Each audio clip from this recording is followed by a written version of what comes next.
Everyone, দেখো তোমাদের কাজে দেখাবো কিভাবে আজকে পিঠে করতে হয়। এর আরেকটা নাম আছে যেটা বলতে নেই, তাই বলছি না। তো দেখো, তার জন্য আমি ব্যাটারে শুধু চালের গুঁড়োটা নিয়েছি, নিয়ে দেখো পাতলা করেছি। মানে খুব পাতলা করবে না, মোটাও করবে না, দেখো পাতলা মানে মিনিমাম দেবে। আর দেখো আমি নুনের পরিমাণটা ঠিক এতটাই রেখেছি, এর বেশিও নয় কমও নয়, কারণ কি স্বাদ অনুযায়ী তোমরা নুনটা দেবে। আমি অতটা নুন নিলাম, ঠিক আছে। নুন নিয়ে এতে দেবো, দিয়ে মিক্স করে নিচ্ছি। আর দেখো, তো দেখো আমরা তার জন্য দেখো উনুনে বসিয়ে দিয়েছি। হচ্ছে যে আজ যেহেতু আমাদের এলো বাউনি, তার জন্য দেখো আমি বসে দিয়েছি উনুনের মধ্যে। এটা হলো যে পিঠে করার তাওয়া। তো খোলাটা দেখো গরম করে নিচ্ছে, একদম গরম, পুরো একদম গরমে কি বলবো, অতিরিক্ত গরম হতে হবে, ঠিক আছে। তারপর ওর মধ্যে দিয়ে দেবো।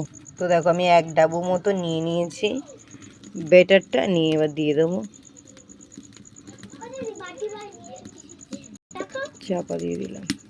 দেখো ফাইনালি পিঠেটা হয়ে গিয়েছে, কত সুন্দর নরম, দেখো দেখতে স্পঞ্জি হয়েছে। আর দেখো গরম গরম, আর পিছনটা দেখো দারুণ হয়েছে।